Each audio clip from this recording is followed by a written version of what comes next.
Bab 096. Udara pagi yang segar berhembus melalui jendela kamar Cici.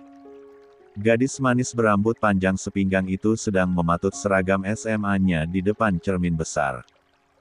Cinta Permatasari, anak kedua Reza dan Lani yang tumbuh besar, cerdas dan sedikit tomboy itu tersenyum puas melihat penampilannya. Cinta mengoleskan lip eyes agar bibirnya tampak lembab dan segar. Oke, good. Iam perfect. Gumam Cici seraya meraih tas sekolah lalu keluar kamar. Boots, Dora, Sweeper. Ayo berangkat sekolah. Teriak Cici seraya menuruni tangga. Sweeper yang dimaksud Cici adalah Dimas, anak Dimitri yang kebetulan hobi mencuri bahan masakan. Dimitri lalu bereksperimen di area L saat Dimitri tak ada di tempat, sementara Boots adalah Rangga, nama Boots melekat hingga Rangga dewasa. Rangga keluar dari kamarnya. Anak kecil tampan berbulu mata lentik dan bermata teduh itu tumbuh menjadi lelaki dewasa yang ketampanannya tiada banding tiada tanding. Lani kerap kewalahan menerima teman gadis Rangga yang datang ke rumah dan berbaik hati padanya membawakan aneka makanan atau koleksi gamis serta hijab terbaru. Seringkali Lani menerima mereka mengobrol karena Rangga enggan menyambut kedatangan teman sekolah perempuannya. Rangga tumbuh menjadi lelaki dewasa yang tampan tapi dingin. Dia hanya akan tersenyum dan tertawa lepas dengan Dora dan Cici juga ke Inara. Untuk gadis lain, bibir menawan Rangga selalu kaku jika tersenyum. Boots, kamu yang nyetir, titah Cici pada Rangga. Om Hilman kemana? Tanya Rangga. Om Hilman cuti, Tante Nilam lahiran anak kedua. Ayo cepat, kita harus jemput Albert dan Kay. Dora dan Dimas berlarian dari teras dengan seragam SMP-nya, keduanya baru masuk kelas 1 SMP. Kenapa harus jemput Kay dan Albert? Tanya Rangga. Sesekali kita berangkat bersama, menunjukkan bahwa kita adalah saudara dan bersekolah di tempat yang sama. Ayo, cepatlah. Ucap Cici. Neng, Aden, Gusti, Veu isuk rebun kene sudah pada berangkat. Ini sarapan kalian. Sriter gopoh-gopoh muncul dari dalam rumah membawa 2 Tupperware besar. Satu untuk Cici dan Rangga. Satu lagi untuk Dora dan Dimas. Isuk rebun kene apaan artinya, Mbak? Tanya Rangga. Artinya pagi-pagi banget, Kak. Tukas Dora yang kerap belajar bahasa Sunda dari Lani. Rangga manggut-manggut. Reza dan Lani sedang berada di Bali, jadi anak-anak memutuskan sarapan sama-sama di sekolah. Rangga menyetir mobil dengan lihai, sesekali Cici melirik mata indah Rangga dari samping. Pagi yang indah, seindah mata lelaki yang duduk di sampingku. Tak ada keindahan yang menggetarkan hatiku saat ini selain diam-diam menikmati mata indah Rangga. Ah, betapa perasaan ini tak bisa aku hilangkan. Ja tumbuh dengan subur meski aku sekuat hati harus meredamnya. Cici memejam seraya. Mengeluarkan telapak tangan menikmati hembusan angin dari jendela mobil yang terbuka. Masukkan tanganmu dan tutup jendelanya. Titah Rangga menuju rumah Dein untuk menjemput Albert. Oke, Boots. Sahut Cici. Namaku Rangga bukan Boots, protes Rangga. Tapi beribu kali Rangga protes, Cici tak peduli. Dia kerap memanggil Rangga dengan panggilan Boots, panggilan kesayangan Cici untuk Rangga. Cici menoleh ke belakang, dilihatnya Dora dan Dimas sedang asyik membaca buku. Dimas membawa salah satu buku resep koleksi Dimitri, sementara Dora membaca komik Princess kesukaannya. Cici tersenyum senang melihat kedua adiknya yang hobi membaca. Pulang sekolah kita ke toko buku, yuk. Ajak Cici. Ayo, asyik. Dimas dan Dora menyambut dengan antusias. Pulang sekolah aku ada rapat OSIS, Ci. Ujar Rangga. Serahkan pada wakilmu, atau undur besok saja. Lagian kita pulang sekolah sekalian harus ke rumah sakit, nengok Tante Nilam lahiran, ucap Cici enteng. Rangga hanya menggeleng. Cici kerap menjadi pengatur rencana sekaligus perusak rencana. Lupa. Pulang sekolah aku latihan basket 1 jam. Cici menepuk dahinya. Nah, kan, ujar Rangga. Ya sudah, kamu rapat OSIS. Aku latihan basket dan kalian. Cici menoleh ke belakang. Kami nunggu di perpus, deh. Ucap Dora dan Dimas bersamaan. Keduanya paham kalau Cici sudah ada mau untuk pergi sama-sama, maka itu harus, tak boleh tidak. Gedung sekolah Rangga dan Dora berada di lokasi yang sama dalam satu naungan sebuah yayasan. Yayasan milik Tarumanegara, Ayah Okan. Kalian masih ingat Okan? Okan saat ini menjadi salah satu orang kepercayaan Reza di perusahaan. Okan begitu memuja Reza Darmawangsa, lelaki tampan berharisma yang membuat Okan jatuh hati pandangan pertama, saat Reza bersimpati melihat banyak luka di tubuhnya akibat siksaan Tarumanegara. Okan enggan bekerja di perusahaan ayahnya. Dia memilih menjadi bawahan Reza dan menunjukkan dirinya sangat mampu dan berkualitas untuk menjadi salah satu orang kepercayaan Reza di perusahaan. Oke, kita kembali pada Rangga yang sudah tiba di rumah Dein. Alberto, adik Lanita yang seusia dengan Dora, tampak riang hendak berangkat sekolah sama-sama dengan Dora dan Dimitri. Non Cici, nanti pulang saya jemput dan Albert tidak? Tanya Wildan, sopir kesayangan Dein yang sangat setia dan patuh. Nggak usah, Albert nanti menginap di rumah Mama Nit-Nit, aku sudah minta izin Oma Dein, kok. Sahut Cici. Wildan mengangguk patuh. Albert melonjak senang dan duduk di tengah-tengah antara Dora dan Dimas. Dia mengeluarkan mainan rakitannya sendiri. Lihatlah, aku punya mainan baru. Aku buat kapal terbang mini dan ini ku buat sendiri. Sahut Albert bangga. Nanti sudah besar aku mau sekolah ke Jerman seperti Pak Habibie dan buat pesawat sungguhan. Ucap Albert. Bangga. Cici menoleh ke jok belakang seraya tersenyum. Kamu akan menjadi pemimpin Perli Corporation, Om kecil. Mama Nit-Nit dipastikan tak bisa memimpin perusahaan Oma Dein, karena Mama Nit-Nit sudah kerepotan merawat ketiga anaknya dan juga Papa Angsa. Cici membatin sembari mesem bangga pada Alberto yang kerap memperlihatkan benda-benda ajaib hasil karyanya sendiri. Rangga kemudian melajukan mobilnya menuju rumah Danisa hendak menjemput Keinara, anak Aleska dan Saskia yang gemoy dan berkulit putih.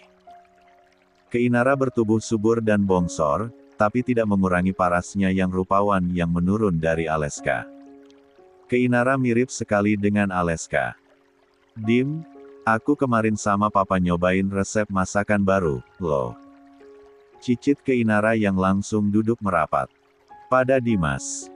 Keinara dan Dimas sehati sejiwa jika sudah membahas makanan. Cici menatap keempat adiknya yang berseragam putih biru dengan perasaan mengharu biru. Senangnya berada di keluarga Darmawangsa, gumam Cici. Aku rindu panti, Boots.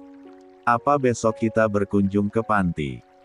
Bulan kemarin kita absen berkunjung ke sana, usul Cici. Rangga mengangguk. Ibu Umaya juga 2 hari yang lalu telepon, katanya sedang tidak enak badan. Kita sekalian beli banyak makanan untuk teman-teman kita di panti. Sahut Rangga.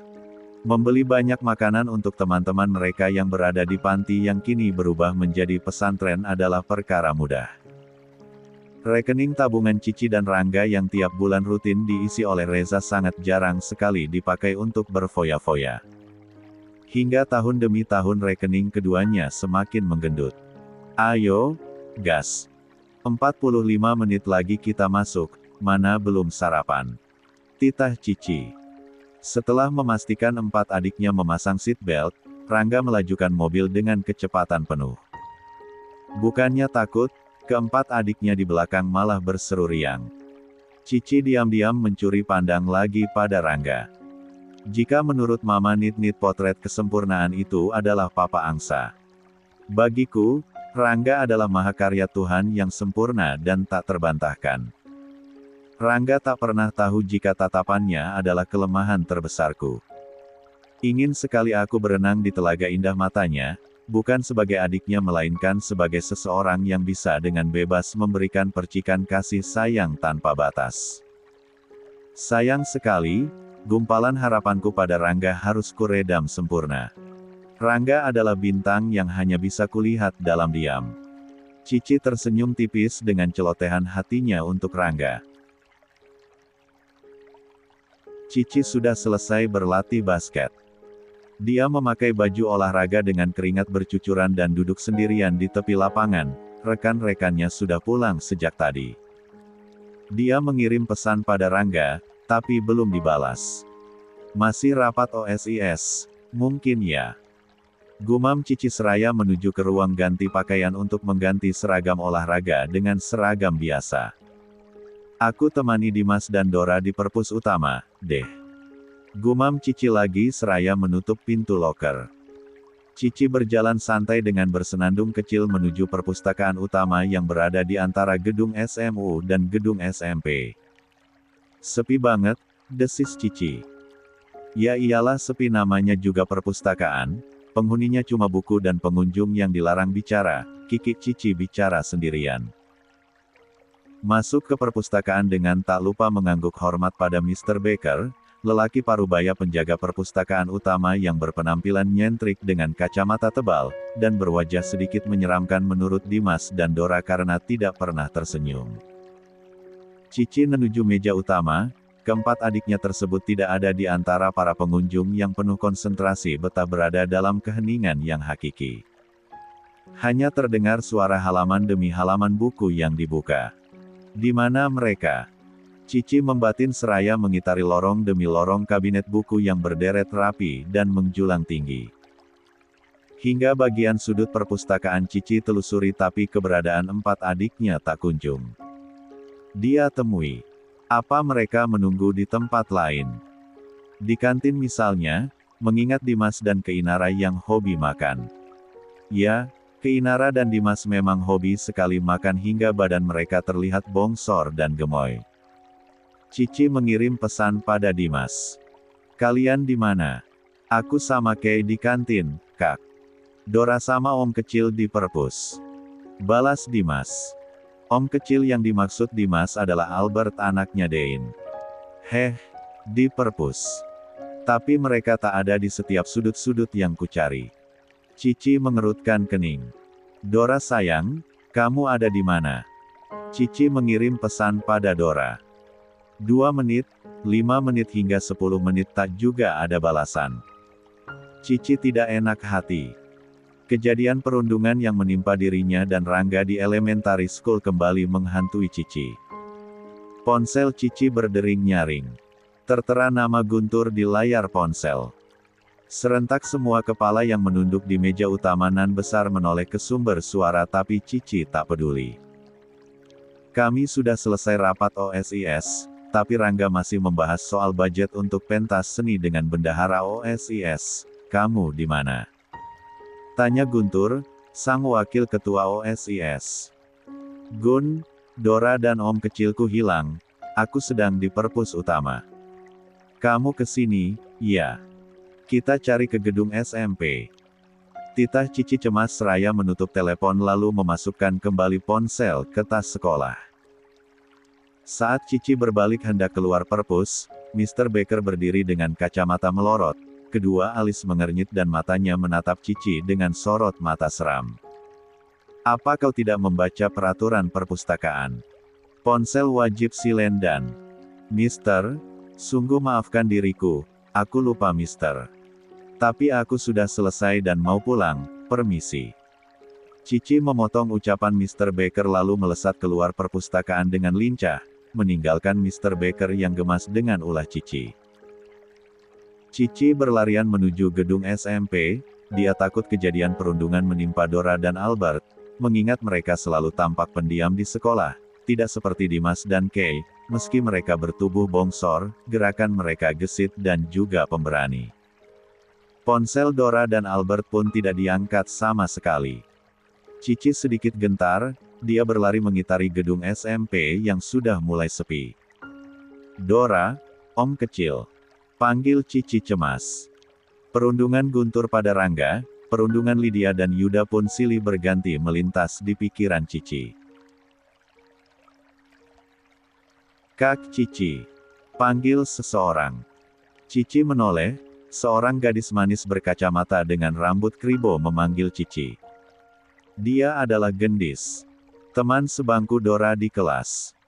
"Dora sama Albert di taman belakang, dekat bolongan dinding sungai," sahut Gendis. "Sungai belakang gedung SMP. Tempat itu dulu kerap menjadi basecamp anak-anak nakal saat dirinya dan Rangga masih SMP. Di sana dinding pembatas ada yang bolong, itu merupakan jalan keluar anak-anak sekolah yang kesiangan ataupun membolos."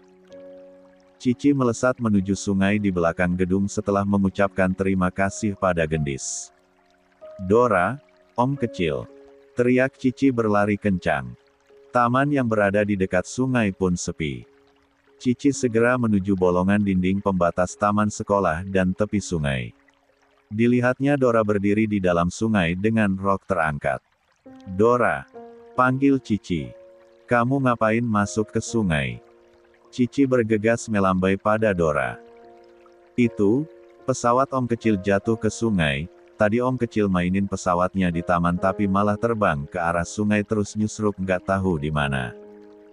Tuh, dia lagi cari-cari tapi air sungainya deras. Aku khawatir," tutur Dora. Cici bernapas lega. Pantas saja telepon mereka tidak diangkat, mereka berada di dalam air dan bukannya sedang mengalami perundungan. Tapi tetap saja arus sungai tampak deras. Albert dan Dora kompak tidak bisa berenang tapi tetap nekat masuk ke air. "Kamu naiklah, ayo. Biar Kak Cici yang bantu Om kecil." Cici menguyurkan tangan pada Dora. Dora menurut, dia mengulurkan tangan pada Cici lalu kembali naik. "Ini, keringkan kaki dan pahamu tapi bersihkan dulu dengan air bersih di toilet sana." Cici menunjuk salah satu toilet yang tak jauh berada di taman seraya memberikan handuk kecil pada Dora yang selalu dia bawa ke sekolah. Cici melepas sepatu dan kaos kaki lalu bergegas turun dan memanggil. "Albert, Om kecil, tunggu aku, jangan berjalan ke tengah." Cici khawatir karena Albert berjalan menuju pesawatnya yang tersangkut di ranting-ranting pohon yang jatuh ke sungai. "Pesawatku makin ke tengah, arusnya besar, takut hanyut makin jauh," teriak Albert tampak cemas.